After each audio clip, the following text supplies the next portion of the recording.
Bismillahirrahmanirrahim. Assalamualaikum warahmatullahi wabarakatuh. Perkenalkan, kami dari kelompok 6 akan mempresentasikan review jurnal yang berjudul The Improvement of Lorazepam Solubility by Consolvency, Methylation, and Complexation. Di sini ada anggota dari kelompok kami. Yang pertama ada Alpasindi Elora dengan NPM 053, ada Siti Hardianti dengan NPM 063, ada Neneng Alivia dengan NPM 077, ada Tri Maulani dengan NPM 079, Virata Syarenandra 080, dan saya sendiri Yuliani Ika NPM 081 dan Kamelia Ayu NPM 082.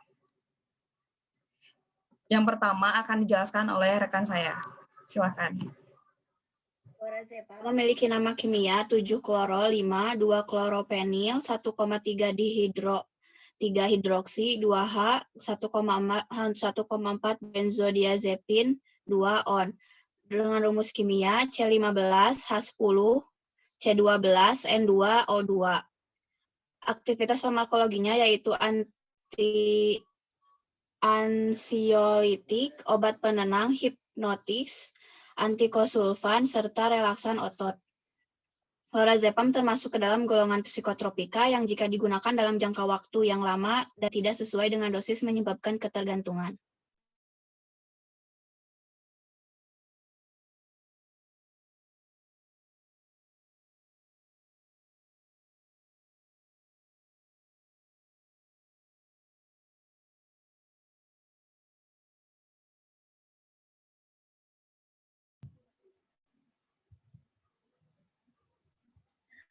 Reformulasi Lorazepam yaitu terbagi jadi 4 yang kami sebutkan, terdiri dari pemberian yaitu serbuk halus, serbuk putih atau praktis putih, praktis tidak berbau dengan kelarutan tidak larut dalam air, agak sukar larut dalam etanol, sukar larut dalam kloroform.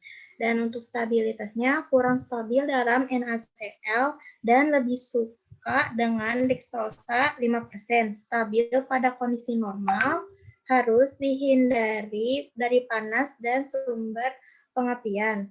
Untuk inkompatibilitasnya, inkompatibilitas dengan NaCl dan terhadap zat pengoksidasi kuat.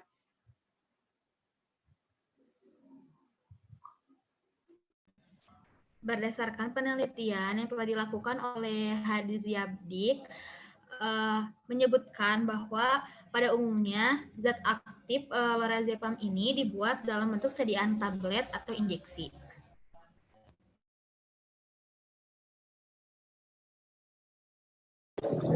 Pada kesempatan ini, lorazepam dibuat dalam bentuk injeksi, di mana setiap ampulnya terdiri sebanyak 1 mili dengan kandungan lorazepam sebanyak 2 mg atau 4 mg.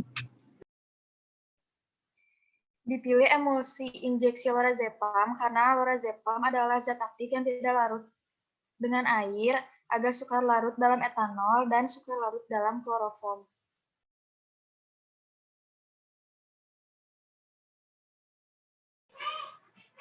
Di sini ada upaya yang dilakukan untuk meningkatkan kelarutannya. Yang pertama ada konsolvensi, yang kedua ada methylasi, dan ketiga ada pembentukan kompleks. Di sini konsolvensi sendiri itu adalah teknik yang sangat efektif untuk meningkatkan obat-obatan yang kurang larut. Dia biasanya pelarutnya etanol. Sementara methylasi itu sendiri merupakan bagian dari fase perilaku banyaknya lipid sesuai dengan polimorfisme. Pembentukan kompleksnya, menurut Hadziabdik, peningkatan kelarutan itu dengan cara methylasi mengalami peningkatan yang lebih tinggi dan baik dibandingkan dengan cara konsolvensi dan pembentukan kompleks, sehingga dipilih bentuk sediaannya berupa injeksi tipe emulsi.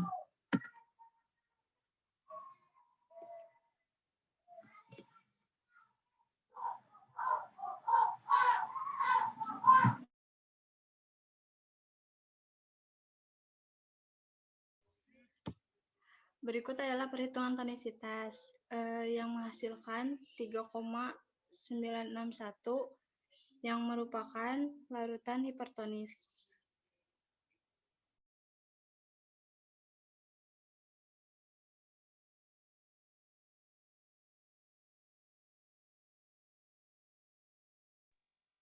Formula akhir dari injeksi tipelmusi ini yaitu lorazepam sebanyak 2 mg, minyak zaitun sebanyak 0,055 ml, benzalkonium klor 0,01%, polisorbat 85%, span 85%, dan aqua pro injection aid 1,10 ml.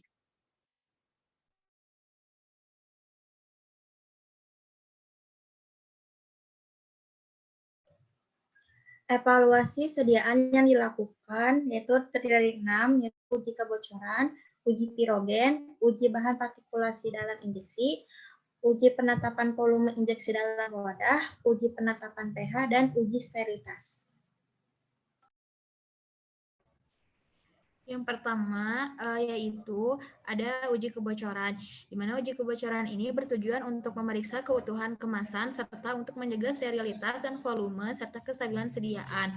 Di mana prinsip dari uji kebocoran ini yaitu sediaan dibalik dengan posisi tertutup dan diberi dasar kertas, lalu diamati apakah terdapat cairan yang keluar dengan tanpa basahnya kertas dasar. Evaluasi yang selanjutnya yaitu melakukan uji pirogen. Uji pirogen ini bertujuan untuk membatasi resiko reaksi demam pada tingkat yang dapat diterima oleh pasien pada pemberian sediaan injeksi. Dengan prinsip pengukuran kenaikan suhu kelinci setelah penyuntikan sediaan uji secara intravena dan ditujukan untuk sediaan yang dapat ditoleransi oleh kelinci dengan dosis tidak lebih dari 10 ml per kilogram berat badan dari kelinci dengan penyuntikan melalui intravena.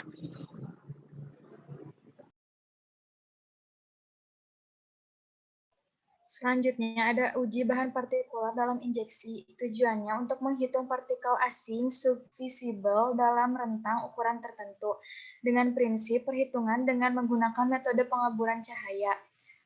Untuk injeksi volume kecil dengan lebih dari 10 mikrometer yaitu 6.000 dan jika lebih dari 25 mikrometer 600 per wadah. Jika injeksi volume besar 25 dalam lebih dari 10 mikrometer dan 3 mili jika lebih dari 25 mikrometer.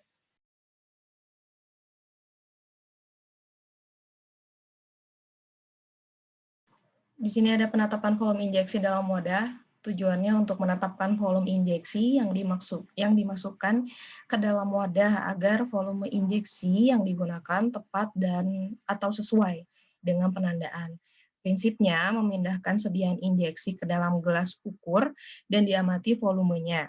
Hasil yang didapat yaitu volumenya tidak kurang dari volume yang tertera pada wajah diuji satu per satu.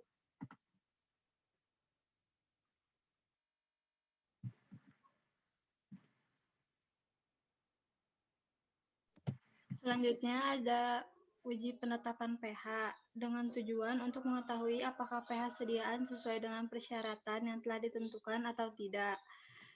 Dengan prinsip pengukuran pH, cairan uji dengan menggunakan pH meter yang telah dikalibrasi menggunakan elektroda indikator.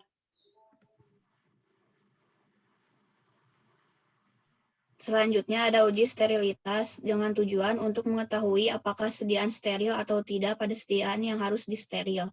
Prinsipnya, pengujian dilakukan dengan cara melihat pertumbuhan media mikroba pada inkubasi langsung atau filtrasi secara aseptik.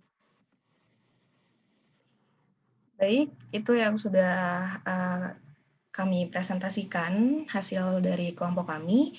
Terima kasih, semoga bermanfaat. Wassalamualaikum warahmatullahi wabarakatuh.